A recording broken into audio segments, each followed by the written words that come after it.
पहली कहानी परिश्रम और धैर्य। एक बार भगवान बुद्ध अपने अनुयायियों के साथ किसी गांव में उपदेश देने जा रहे थे। उस गांव से पूर्व ही मार्ग में उन लोगों को जगह जगह बहुत सारे गड्ढे खुदे हुए मिले।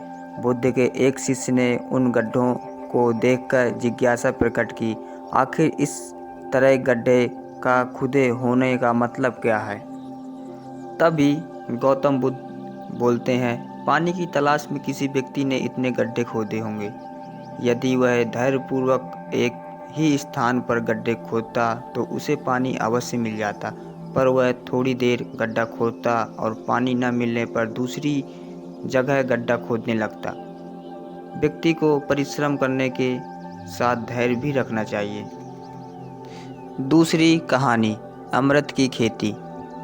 एक बार भगवान बुद्ध भिक्षा के लिए एक किसान के यहाँ पहुँचे। तथागत को भिक्षा के लिए आया देखकर किसान उपेक्षा से बोला, श्रीमान, मैं हल जोतता हूँ और तब खाता हूँ, तुम्हें भी हल जोतना और बीज बोना चाहिए और तब खाना खाना चाहिए।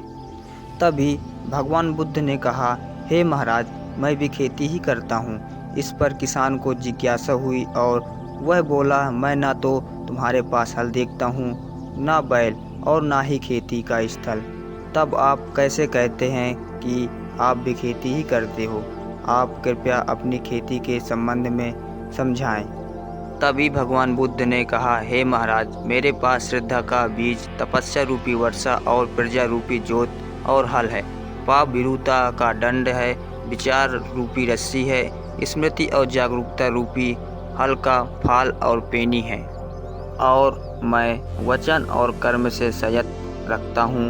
मैं अपनी इस खेती को बेकार घास से मुक्त रखता हूँ और आनंद की फसल काट लेने तक प्रयत्नशील रहने वाला हूँ। अप्रमाद मेरा बैल है जो बाधाएं देखकर भी पीछे मुंह नहीं मोड़ता है।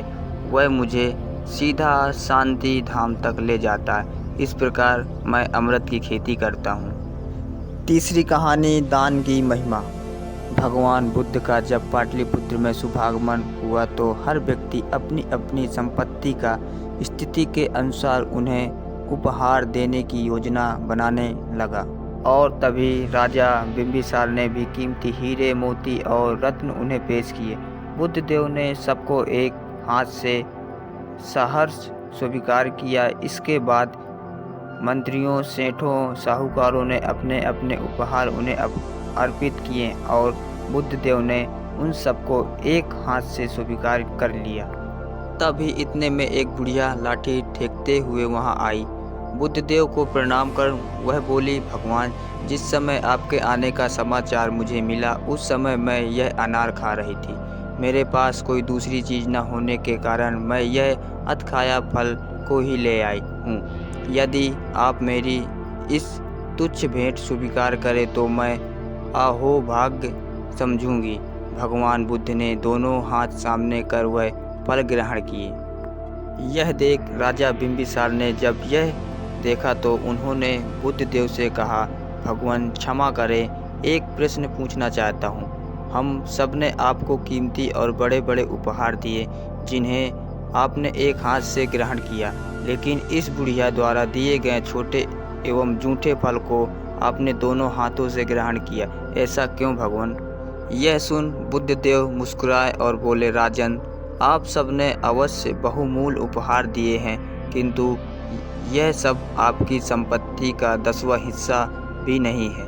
आपने यह दान दीनों और गरीबों की भलाई के लिए नहीं किया है, इसलिए आपका यह दान सात्विक दान की श्रेणी में नहीं आ सकता है। इसके विपरीत इस बुढ़िया ने अपने मुंह का कौर ही मुझे दे डाला है। भले ही यह बुढ़िया निर्धन है, लेकिन इससे संपत्ति की कोई लालसा नहीं है। यही कारण है कि इसका दान मैंने खुले हृदय से दोनों हाथों से स्वीकार किया है। अगर आपको यह कहानी अच्छी लगी हो तो इसी तरह की कहानी सुनने के लिए हमारे चैनल को सब्सक्राइब जरूर करें और बेल आइकन प्रेस करें।